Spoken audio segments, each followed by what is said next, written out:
So, you want to make a squad map, and I'm going to teach you how. So this is part 2 of this tutorial series, and in this one I'm going to cover how to get your folder structure ready, your map created, and your material, your landscape material, all tidied up and ready for you to import your map. So why don't we just start right away. We're in UE4, and before I start I should probably cover something. Your UE4 might look different than mine. My UE4 might look a little bit weird because normally I have all these windows, the details and stuff on my second monitor, but for the purposes of this tutorial, because I can't record my second monitor, they're all on this one. So by default UE4 might have a slightly different layout, but you should have these 4 windows: modes, content browser, details, world outliner. You should have all of those. So everything that I do you should be able to follow along, and if you don't have them you can just go to Window, and all the windows that you could possibly need are right here.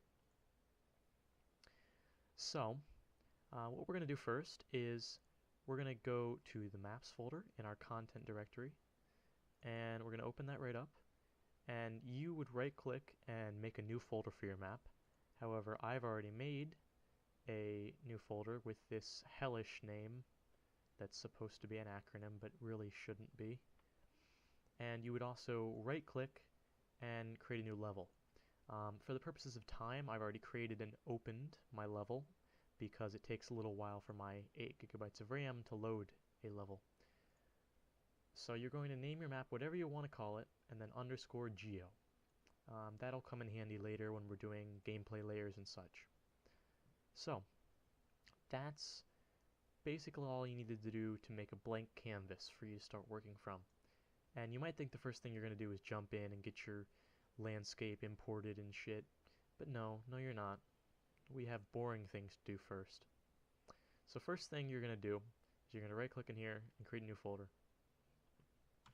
And this folder is going to be called Material Functions. And the reason for that is, you guessed it, we're putting material functions in there. You're smart, aren't you? So we're going to open up a second content browser by going to Window, Content Browser, and Content Browser 2. And it automatically opened here for me. It might not for you, but just drag it down to here next to your other content browser. And this is great. This allows us to move assets really easily. So I'm just going to leave it like this. Actually, I'm going to go to the Maps folder here. And I'm also going to go into the Maps folder from this one, and we're going to go to Yehorivka. Thank God I actually pronounced that right. So we're copying Yehorivka's stuff because it's basically the newest version of all this stuff, and it's nice and modular. I really like using it, and it's probably what I would recommend to somebody who's just getting started because it requires the least amount of tinkering with materials to work.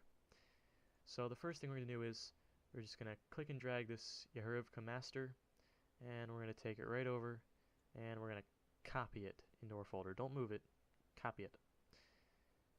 The reason we're copying things specifically is because we really want to leave the originals intact, because if we were to send somebody this map and we had altered the original material, in their editor the original material will be the same, so for them it would look weird and it wouldn't fit. So we're copying it before we edit it. That way everything goes smoothly. And now we're going to open up our folder and just leave it like this. And then in the Yehorivka folder, we're going to go to Material Functions. And these are basically going to be your landscape layers. They don't look like much right now because they don't render properly in this view. But you're just going to select everything from asphalt all the way over to soil. And you're going to click and drag it and copy it right into Material Functions. And there you have it. You have all of your material functions set up right there. Good to go. Now just a slight bit of busy work that we're going to have to deal with. We're going to open up the Yehorivka master. And that might take a second to open the editor for the first time, but it just, You get to listen to my beautiful voice for a couple more seconds, so that makes it worth it, doesn't it? There we go. And now that we're in, this might look daunting at first, but let me tell you, this is probably the easiest of the materials to work with. This may look like a tangled web, but this is basically woven thread compared to the giant knot that some of the other materials look like. I don't even want to talk about those, to be honest. This is organized, very organized. Be glad that it's organized. Makes it very easy to edit.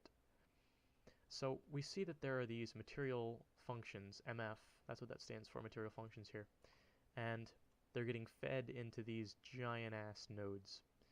There's 3 of them, and they're already commented. One says diffuse, roughness, and normal, so that's pretty self-explanatory what they do. Basically, all this is doing is, these are the individual layers, and then these are splitting them into diffuse, normal, and roughness, and then they're combining all the layers together in a way that allows them to be painted on the landscape, and they're going to the output. This is your foliage. We're going to talk about that in probably the next tutorial, so don't worry about that for now. But we copied those material functions earlier, but these ones are still referencing the Yehorivka one, so we're going to make them reference ours. So basically, I just need to check what I named my folder because I can't remember that terrible acronym. SYW sounds like a plan. Alright, so all you got to do is select each one of these and search for your folder, SYW, and then find the corresponding one from your folder, in this case soil. And we got to do that for each one of them. SYW, dead grass, and with rock. You might not need to search around quite as much as I do, but I've done this a considerable amount of times in my editor, so I have a considerable amount of these material functions laying around, so it's just easier for me to search rather than try to dig around in there and figure out which one's which. And I've done this way too many times, so it's kind of mechanical at this point. If you make a lot of maps, then you better get used to this. So now that we've done that, we have basically a material that uses our copied versions of the material functions, so we can change those material functions to whatever we want, and they'll work great for us. Basically that means that you can edit any layer to whatever you want, which is amazing. I'm going to be talking about editing those layers in a later tutorial, probably either the next one or the one after that. I haven't quite decided on the order yet, but the next couple are going to be probably foliage and editing terrain layers. So make sure that's saved, and we basically have everything ready to go to import our landscape, and that's going to be the next tutorial in this series. Thank you for watching, and have a good day.